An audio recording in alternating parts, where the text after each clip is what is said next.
মিসির আলি ভেবেছিলেন পরদিনই আবার আসবে। সন্ধ্যাবেলা তার একটা বিয়ের দাওয়াত ছিল, সেখানে গেলেন না। কিছু খাবার আনিয়ে রাখলেন। অভুক্ত একটি মানুষকে শুধু এক কাপ চা যেন না দিতে হয়। সে এলো না, তার পরের দিনও না। দেখতে দেখতে এক সপ্তাহ পার হয়ে গেল। মিসির আলির বিস্ময়ের সীমা রইল না। ছেলেটির তার কাছে না আসার কোনো কারণ নেই। সে জরুরি কিছু বলতে চায়। তার একজন ভালো শ্রোতা দরকার। ভালো শ্রোতার দায়িত্ব তিনি পালন করেছেন এবং প্রমাণও করেছেন যে তিনি অত্যন্ত মনোযোগী শ্রোতা। তাহলে সমস্যাটা কোথায়? তিনি ছেলেটির গল্প নিয়েও বেশ চিন্তা ভাবনা করছেন। ছেলেটি বেশ চমৎকার ভঙ্গিতে স্মৃতিচারণা করছে, কিন্তু একজনকে বাদ দিয়ে সে তার মা সম্পর্কে কিছুই বলেননি। ভদ্রমহিলা জাম গাছটা কাটিয়ে ফেলেছেন, এইটুকুই বলা হয়েছে শুধু, এর বেশি কিছু নয়। মা সম্পর্কে তার অস্বাভাবিক নীরবতার কারণ কি হতে পারে? একমাত্র কারণ, মাকে সে পছন্দ করে না। না, স্মৃতিকথা বলবার সময় যাকে আমরা পছন্দ করি না তার সম্পর্কে একটু কথা বলি। এই ছেলে তাও করছে না, কারণ মাকে সে এককালে পছন্দ করত, এখন করছে না। কেন করছে না? এই সম্পর্কেও মিসির আলির অনেক ভাবলেন। মোটামুটিভাবে একটা ঘটনা সাজালেন। ঘটনা এরকম দাঁড়ালো, উকিল সাহেবের মৃত্যুর পর খুব সম্ভবত এই পরিবারটি গভীর সমুদ্রে পড়ল। দেখা গেল উকিল সাহেবের তার জীবনে আয়ের চেয়ে ব্যয়ই বেশি করেছেন। শহরে তার প্রচুর দেনা। তার আত্মীয় স্বজন, যারা তিনি জীবিত থাকা অবস্থায় বিশেষ পাত্তা পায়নি, তারা মাথাচাড়া দিয়ে উঠল। সম্পত্তির বিলি ব্যবস্থা নিয়ে তার দিকে বিশেষ চিন্তাযুক্ত মনে হতে লাগলো। উকিল সাহেবের স্ত্রী ছিলেন অত্যন্ত রূপবতী, এটা ধরে নেওয়া যেতে পারে, কারণ ছেলেটি সুন্দর। মেয়েটি নিশ্চয়ই সুন্দরী, কারণ তার বাবা খুব আগ্রহ করে মেয়ের নাম রেখেছেন ফুলেশ্বরী। যাই হোক, অত্যন্ত রূপবতী একজন মহিলার জন্য অনেকেরই আগ্রহ দেখা গেল। তেমনি একজনকে ভদ্রমহিলা বিয়ে করে ফেললেন। ছেলেটি এ কারণেই মায়ের সম্পর্কে নীরব। জিজ্ঞেস না করলে সে হয়তো তার মার দ্বিতীয় বিবাহ সম্পর্কে কিছুই বলবে না। মিসির আলি ছেলেটিকে নিয়েও ভাবলেন। একটা নিঃসঙ্গ ভাবুক ধরনের ছেলে, যার উপর অনেক ঝড় ঝাপটে গিয়েছে এবং এখনো যাচ্ছে। ছেলেটি বুদ্ধিমান, বিচারে বিশ্লেষণ করতে পারে, তবে তিনি তার মূল সমস্যা সম্পর্কে কোনো ধারণা করতে পারলেন না। পারিবারিক জটিলতা নিশ্চয়ই তার সমস্যা নয়, সমস্যার ধরন এবং প্রকৃতি নিশ্চয়ই ভিন্ন। সেটা কি হতে পারে? মিসির আলি কোনো কিনারা করতে পারলেন না। একমাত্র পথ হচ্ছে ছেলেটির সঙ্গে কথা বলা। সেই সুযোগও হচ্ছে না। মুনির আসছে না। মিসির আলি আশেপাশে খানিকটা খোঁজ খবরও করলেন, মেস জাতীয় বাড়ি আছে কিনা। ছেলেটি নিশ্চয়ই বাড়ি ভাড়া করে থাকে না, মেস দেশেই থাকে। একটা মেস পাওয়া গেল, স্টার মেস, যেখানে মুনির নামের কেউই থাকে না। দুটো সস্তার হোটেলেও তিনি খোঁজ করলেন। মুনির নামের কোনো ছেলের সন্ধান কেউই দিতে পারল না। ইস্টার্ন মার্কেট ইন্টেলের ঠিকানা ইস্টার্ন মার্কেন্টাইলের ঠিকানা জোগাড় করে টেলিফোনে মুনিরের খবর জানতে চেষ্টা করলেন। তারা বলল, মুনির নামের কেউ এখানে কাজ করে না। মুনির কি মিথ্যা ঠিকানা দিল? প্রতিটি কথায় কি তার মিথ্যা? পুরোপুরি সত্যি বলা যেমন কঠিন, আবার পুরোপুরি মিথ্যা বলাও কঠিন। এই কঠিন কর্মটি মুনির মনে হচ্ছে বেশ সহজভাবেই করেছে। মিসির আলি বিরক্তি মেশানো কৌতূহল নিয়ে তার জন্য অপেক্ষা করতে শুরু করলেন। মুনির আর এলো না। বেশ কটা মাস কেটে গেল। আষাঢ় মাস, জলবায়ু নিয়মকানুন পাল্টে গেছে। এক ফোঁটা বৃষ্টি নেই, সারাদিন হাজার থাকে। রাতে ভ্যাপসা গরম, জীবন অতিষ্ঠ। আজ এই প্রথম বৃষ্টিভাব দেখা দিচ্ছে। আকাশ মেঘলা। রাজ্যের ব্যাঙ গলা ফুলিয়ে ডাকাডাকি করছে। তাদের উৎসাহ দেখে মনে হচ্ছে বৃষ্টি নামতেই দেরি নেই। মিসির আলি কমলাপুরে তার ভাগ্নির বাড়িতে যাবেন বলে তৈরি হয়ে বসে আছেন। ব্যাঙের ডাক শুনে পেরুতে ভরসা পাচ্ছেন না। সঙ্গে ছাতা নেই। বৃষ্টি নামলে যন্ত্রণার মধ্যে পড়তে হবে। অবশ্যই বৃষ্টি যে হবেই এরকম মনে করাও কোনো কারণ নেই। নিম্ন শ্রেণীর কীট। পতঙ্গ আবহাওয়ার খোঁজ খবর ভালো রাখলেও আজকাল তার ভুল করছে। তবে আজ বোধহয় ভুল করেনি। আকাশ ক্রমেই কালিবর্ণ হচ্ছে, বাতাস ছাড়তে শুরু করছে। একমাত্র ভয়, বাতাস বোধহয় মেঘ উড়িয়ে নিয়ে যাবে। স্যার, আসবো? মিসির আলি চমকে তাকালেন। মুনির এসেছে। নিঃশব্দে দরজা ঠেলে ভেতরে ঢুকে পড়েছে। তার চেহারায় কোনো পরিবর্তন হয়নি, তবে খানিকটা রোগা হয়েছে। চুল ছোট ছোট করে ছাঁটা, চোখের নিচে কালি পড়েছে। ঘুমের অসুবিধা হলে এরকম হয়। ছেলেটি আবার বলল, স্যার, আসবো? এই সেই তো পড়েছো, আবার জিজ্ঞেস করছো কেন? আমাকে চিনতে পারছেন? না পারার তো কোনো কারণ দেখছি না। তোমার নাম মনির, ডাকনাম টুনু। তোমার ছোট বোনের নাম নুটু, ভালো নাম ফুলেশ্বরী। মুনির হেসে ফেলল। মিসির আলি বললেন, আমি ধরে নিয়েছিলাম তুমি আর আসবে না। প্রথম এসেছিলে চৈত্র মাসের 20 তারিখে। আজ আষাঢ়ের 3য় দিন। মাঝখানে কটা মাস চলে গেছে। মুনির জবাব দিল না। টেবিলের উপর সিগারেটের প্যাকেটটা রাখল। আজও সে বিদেশি এক প্যাকেট সিগারেট নিয়ে এসেছে। মিসির আলি প্যাকেট খুলে সিগারেট ধরালেন। সিগারেট কেন আনা হলো, কি প্রয়োজন ছিল এ জাতীয় সৌজন্যমূলক কথাবার্তায় গেলেন না। তার ভঙ্গি দেখে মনে হচ্ছে এতক্ষণ তিনি মুনিরের জন্যই অপেক্ষা করেছিলেন। আজও অন্ধকারে কথা বলবে, না বাতি জ্বালানো থাকবে? বাতি থাকুক। এতদিন আসোনি কেন? ইচ্ছে হয়নি। আজ আবার ইচ্ছে হলো। জি স্যার। খুব ভালো। চা খাবে? জি না। শুরু করো তাহলে। ছেলেটিকে আজ বেশ সুন্দর লাগছে। কেন লাগছে তা মিসির আলি ধরতে চেষ্টা করছেন, পারছেন না। ফ্লানেলের শার্টের বদলে আজ তার গায়ে হালকা নীল রঙের একটা হাওয়াই শার্ট। শার্টটায় ছেলেটিকে খুব মানিয়েছে, এবং যে কোনো কারণেই হোক আজ তার মধ্যে দ্বিধার কোনো ভাব নেই। আচার আচরণ অত্যন্ত সহজ। মুনির, জি। বসে আছো কেন? আরম্ভ করো। মুনির সঙ্গে সঙ্গে শুরু করলো না। প্রথম দিনের মতো মাথা নিচু করেই বসল। মিসির আলি তীক্ষ্ণ দৃষ্টিতে তাকিয়ে আছেন। ছেলেটির মধ্যে দ্বিধার কোনো ভাব নেই, তবু সে দেরি করছে। তার বক্তব্য হয়তো গুছিয়ে নিচ্ছে। এর অর্থ একটাই, ছেলেটির বক্তব্য খুব জোরালো নয়, গুছিয়ে নেবার প্রয়োজন আছে। মুনির নিচু গলায় কথা বলা শুরু করলো। প্রথম রাতে আপনাকে আমার বাবার মৃত্যুর কথা বলেছি। সেটা 12 বছর আগেরকার কথা। এইবার বছরের অনেক কিছুই হইল। বাবার সংসার পুরোপুরি ধ্বংস হয়ে গেল। বাবার মৃত্যুর পর দেখা গেল তার প্রচুর দেনা। যে জমির উপর বাড়ি বানিয়েছিলেন সেই জমির দামও তিনি পুরোপুরি দেননি।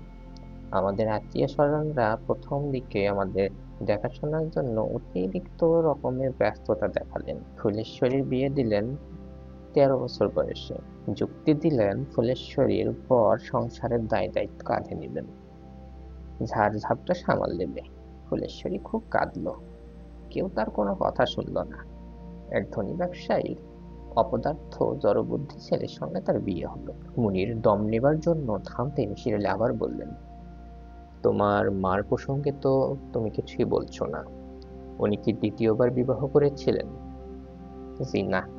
বাবার মৃত্যুর 2 বছরের মাথায় মা মারা যান। ও আচ্ছা। আপনি মার দ্বিতীয়বার বিয়ের কথা কেন জিজ্ঞেস করলেন? এমনি জিজ্ঞেস করছি, কোনো কারণ নেই। বলেই মিসির আলি একটু লজ্জা পেলেন। কারণ ছাড়া এই পৃথিবীতে কিছুই ঘটে না, অথচ তিনি কারণের ব্যাপারটি অস্বীকার করলেন। তারপর কি হলো বলো? এই সময় আমার বাড়ি পালানোর রোগ হলো। টাকা পয়সা কিছু জোগাড় করতে পারলে বাড়ি থেকে পালিয়ে যেতাম। টাকা পয়সা শেষ হলে আবার ঘিরে আসতাম। বাড়ি পালানোর কারণে নানা ধরনের মানুষের সঙ্গে মেশবার আমার সুযোগ হয়েছে। কিছু কিছু অভিজ্ঞতা খুবই সুন্দর, আবার কিছু অভিজ্ঞতা ভয়ঙ্কর কুৎসিত। কিছুদিন একটা যাত্রা দলের সঙ্গে ছিলাম।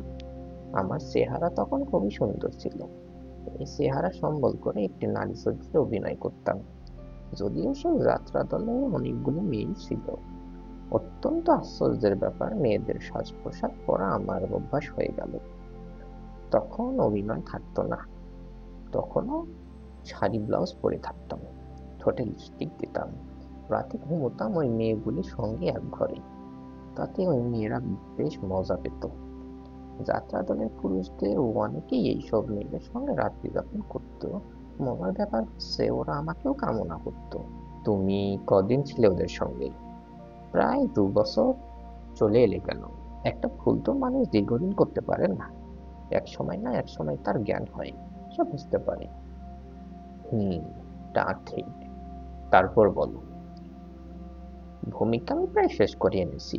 এখন আমি বর্তমান অবস্থায় একটু বলি কি জন্য আপনার এত কাছে আছি। এখন আমি বর্তমান অবস্থাটা একটু বলেই কি জন্য আপনার কাছে এসেছি তা বলবো। আমি আগেই আপনাকে বলেছিলাম যে ইস্টার্ন মার্কেন্টাইলে টাইপিস্টনের চাকরি করি।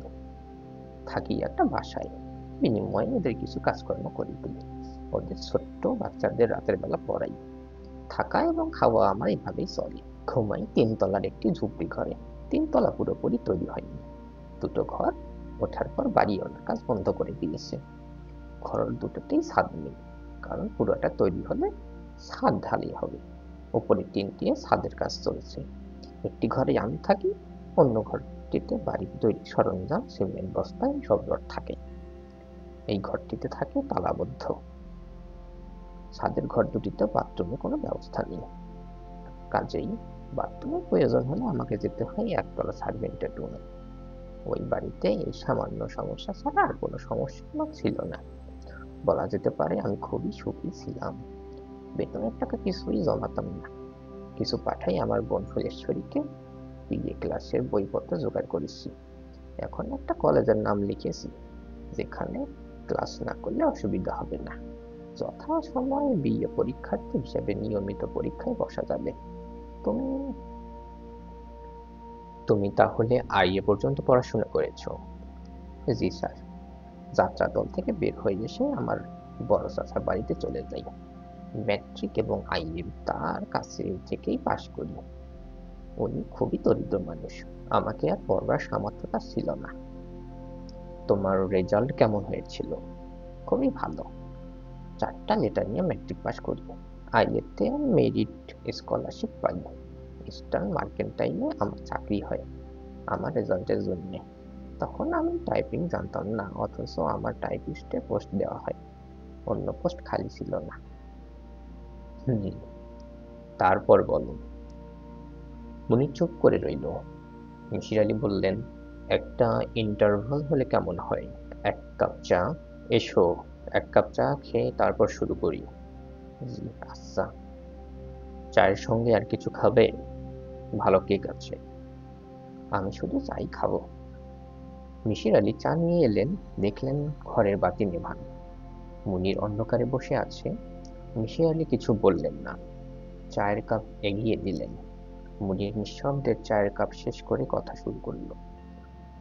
ঘটনাটা ঘটল 1 বছর আগে ভদ্র মাসে। আমার অনিদ্রার রোগ আছে। বিছানায় শোবা মাত্র ঘুমাতে পারি না, অনেক রাত পর্যন্ত জেগে থাকতে হয়। যে রাতে কথা বলছি সে রাতে অসহ্য গরম পড়েছিল। আমি অনেকক্ষণ ছাদে হাঁটাহাঁটি করলাম। ছাদও তেতে আছে, এক ফোঁটা বাতাস নেই। একটা ভেজা গামছা গায়ে জড়িয়ে রাত 1টা পর্যন্ত ছাদের রেলিংয়ে বসে রইলাম। তখন একটু ঝিমুনির মতো ধরলো, বিছানায় এসে শুয়েছি, হাত পাকা দিয়ে হাওয়া করছি। হঠাৎ পাশের ঘরে শব্দ হতে লাগলো। আমি বেশ অবাক হলাম, কারণ পাশের ঘর তালাবদ্ধ। আমার ঘর থেকে পাশের ঘরে যাওয়ার একটা দরজা আছে, কিন্তু সেই দরজা ভেতর থেকে বন্ধ। প্রথম ভাবলাম ইঁদুর কিংবা বেড়াল, কিন্তু শব্দ শুনে মনে হচ্ছে না ইঁদুর না বেড়াল, যেন অনেক মানুষ ঘরের মধ্যে আটক। তাদের ফিসফাস কথা কিছু কিছু শোনা যাচ্ছে, পরিষ্কার বোঝা যাচ্ছে না। মৃদু হাসি শুনলাম, যেন অনেক দরজায় লাথি পেয়েছে, দরজায় ফাঁকি দিয়ে আমাকে দেখছে। আমার বিস্ময়ের সীমা রইল না। আমি বললাম, কে?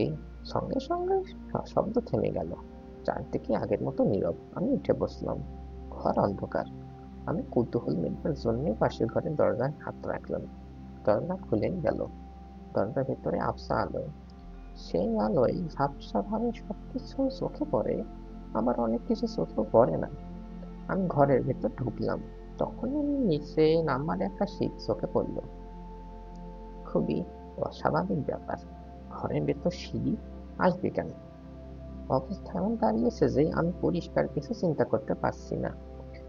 সব কেমন জট পাকিয়ে গেছে, যেমন আমি একটা ঘরের মধ্যে আছি, গা কাঁপিয়ে প্রচন্ড জ্বর আসার আগে যেমন ঘোর লেগে থাকে, ঠিক সেরকম। নিজের বুঝতে পারছি না যে আমি সিঁড়ি দিয়ে নিচে নামা শুরু করে দিয়েছি। সব শেষ, সিঁড়িটা পার হবার পর আমার ঘোর কেটে গেল। আমি পুরোপুরি একজন সুস্থ ও স্বাভাবিক মানুষ। তবে এই সময়ের মধ্যে কিছু একটা ঘটে গেছে, কারণ আমি আর সেই আমি নই। আমি ঢাকা শহরে নেই, আমি আছি আমাদের নেত্রকোনার ওই বাড়িতে। সবে স্কুল করে ফিরছি। ফুলেশ্বরী আমাকে বলছে বলছে তুমি, বাবার শরীর খুব খারাপ, কোর্ট থেকে সকাল সকাল চলে এসেছেন, বাবার পেট ব্যথা। আমার গা ঝনঝন করতে লাগলো। চোখের সামনে যে দৃশ্য দেখছি, সে দৃশ্য আমার অতীত জীবনের। আবার তা ফিরে এসেছে কি করে? তাহলে কি আমার বয়স বাড়েনি? এতদিন যা ঘটেছে সবই কল্পনা কিংবা দীর্ঘ কোনো স্বপ্ন? আমি শোবার ঘরে উকি দিলাম। বাবা বললেন, বাবা রেলিং দেয়া খাটে শুয়ে আছেন, মশারি ফেলা। মা বসে আছেন বাবার মাথার পাশে, ইদ্রিস চাচা পানের বাটা হাতে বসে আছেন। আমি অবাধ্য হয়ে দৃশ্য দেখছি, কারণ এরপর কি হবে তা আমি জানি। ইদ্রিস চাচা বলবেন, পেটের নিচে বালিশ দিয়ে উপর হয়ে শুয়ে থাকো, এটা হচ্ছে অম্বলের ব্যথা। নিবারণকে খবর দিয়েছি, এসেই ব্যথা নামিয়ে ফেলবে। সত্যি সত্যি ইদ্রিস চাচা এই কথাগুলি বললেন। আমি চমকে উঠলাম। পরবর্তী প্রতিটা ঘটনা কি হবে আমি জানি। যেহেতু আমি জানি, সেহেতু এই ঘটনাগুলি ঘটতে দেওয়া যাবে না। নিবারণ কাকু আসবার আগেই নিয়ে আসতে হবে সরকারি হাসপাতালে ডাক্তার সাহেবকে, যেন তিনি আজ কিছুতেই রাত 10টার ট্রেনে ময়মনসিংহ যেতে না পারেন। আমি কিছুই না কিছু বলেই সরকারি হাসপাতালে ডাক্তার সাহেবের বাসায় দিকে ছুটলাম। ডাক্তার সাহেবকে বাবার অসুখের কথা বলতেই তিনি সঙ্গে সঙ্গে এলেন। বাবা বাসায় এসে দেখি নিবারণ কাকু এসেছেন। হামানদাস্তায় কিছু যেন একটা গুঁড়ো করছে। ডাক্তার সাহেবকে দেখে বাবা অবাক হয়ে গেলেন। ডাক্তার সাহেবকে দেখে বাবা অবাক হয়ে বললেন, আপনাকে আবার কি খবর দিল? আপনার ছেলে। বাবার অসুখের কথা বলতে বলতে ছেলের চোখে পানি। আপনার ছেলে বোধহয় আপনাকে খুব ভালোবাসে। দেখি আপনি পেটটা দেখি। কিচ্ছু দেখতে হবে না, বদহজম থেকে হয়েছে, খাওয়া মাত্র আরাম না হলে নিবারণ না নাকি তার কবিরাজি ছেড়ে দেবেন। ডাক্তার সাহেব বাবার কথায় কোনো কান দিলেন না। টিপে টুপে বাবার পেট দেখলেন, অত্যন্ত গম্ভীর হয়ে বললেন, আপনার অ্যাপেন্ডিসাইটিস তো পেকে টস টস করছে, এক্ষুনি কেটে ফেলতে হবে। বাবা অবাক হয়ে বললেন, কি বলছেন এসব? যেটা সত্যি তাই বলছি। আশা করি আপনি বেঁচে থাকতে চান। বেঁচে থাকতে না চাইলে ভিন্ন কথা। সত্যি বলছেন অ্যাপেন্ডিসাইটিস? হ্যাঁ সত্যি। রাত 10টার ট্রেনে ময়মনসিংহ যাবার কথা ছিল, সেটা আর হতে দিলেন না। ডাক্তার সাহেব খসখস করে একটা কাগজে কি সব লিখলেন। আমার দিকে কাগজটা বাড়িয়ে দিয়ে বললেন, খোকা তুমি এই চিঠিটা ডাক্তার মিহির বাবুকে দিয়ে এসো, তার হেল্প লাগবে। মিহির বাবুর বাসা চেনো তো? মেয়েদের স্কুলের সামনে একতলা বাড়ি, যাও ছুটে যাও। এই তো গুড বয়। আমি কাগজ হাতে নিয়ে উল্কার মতো ছুটলাম। ঘর থেকে বেরোতে কিসের সঙ্গে যেন ধাক্কা খেলাম, মাথা ঝিমঝিম করে উঠল। মুহূর্তের জন্য চারিদিকে অন্ধকার। অন্ধকার কিছুটা কাটতেই দেখি আমার আগের জায়গায় ঢাকা শহরের নিচতলা, আমার ছোট্ট খোপড়িতে। ভাদ্র মাসে অসহ্য গরমে আমার গা ঘামছে। ঘর অন্ধকার হলেও রাস্তায় কিছু আলো এসেছে।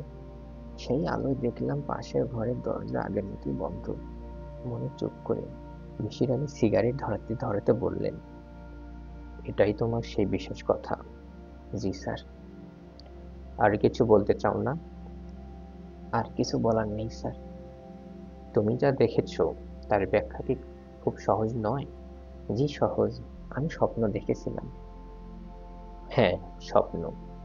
স্বপ্নের স্থায়িত্বকাল খুব অল্প সময় হয়, কিন্তু কিন্তু অল্প সময়ই অনেক কিছু বলে। আইনস্টাইনের টাইম ডাইলেশনের ব্যাপার থিওরি অফ রিলেটিভিটির অন্য এক ধরনের প্রয়োগ, তাই না? হতে পারে। থিওরি অফ রিলেটিভিটি আমার জানা নেই। আমিও জানি না। ভাষা ভাষা যা শুনেছি তাই বললাম। তুমি যে স্বপ্ন দেখেছো এটা হচ্ছে এক ধরনের ইচ্ছা পূরণ স্বপ্ন। তোমার অবচেতন মনে আছে তোমার বাবাকে বাঁচিয়ে তোলা আকাঙ্ক্ষা। অবচেতন মনের ইচ্ছাগুলিও স্বপ্নে ধরা দিয়েছে। সব সময় তা হয়। এই জীবনে যে সব জিনিস আমরা পাই তা না, অথচ যে সব জিনিসের জন্য গভীর কামনা বোধ করি স্বপ্নে তাদেরই পাই, তাই না? জি স্যার, তাই। বলেই মুনির উঠে দাঁড়ালো। রাত অনেক হয়ে গেছে, আজ উঠি স্যার। মিসির আলি লক্ষ্য করলেন মুনিরের মুখ থমথম করছে, চোখের দৃষ্টি অন্যরকম, যেন এই মুহূর্তে সে কোনো একটা ঘোরের মধ্যে আছে। মুনির, জি স্যার।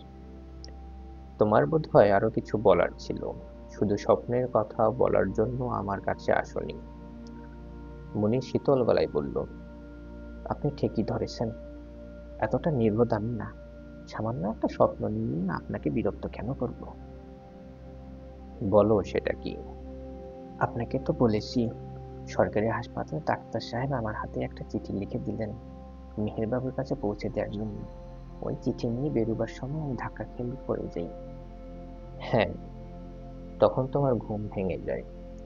জি স্যার, এবং আমি দেখি চিঠিটা আমার হাতে তখনও আছে। কি বলছো তুমি? আমি চিঠিটা আপনার জন্য নিয়ে এসেছি। মিসির আলি অবাক হয়ে তাকিয়ে রইলেন। মুনির চিঠিটা টেবিলের উপর রাখল, মৃদু স্বরে বলল, রাত অনেক হয়ে যাচ্ছে, আমি যাই। তুমি যে কত বড় একটা অসম্ভব কথা বলছো তা কি তুমি জানো? জি স্যার। মুনির বেরিয়ে গেল। মিসির আলি চিঠি হাতে নিলেন, তার কপালে বিন্দু বিন্দু ঘাম। ছেলেটি যা বলছে সবই কি বিশ্বাসযোগ্য? নিশ্চয়ই না। সে চমৎকার গুছিয়ে মিথ্যা কথা বলতে পারে। ইস্টার্ন মার্কেন্টাইলে চাকরির ব্যাপারটা মিথ্যা, তিনি খোঁজ নিয়েছেন। এই মিথ্যাটা সে হয়তো নিজেকে আড়াল করবার জন্য বলেছে। মূল ঘটনা হয়তো সত্যি, কিন্তু তা কি করে হয়?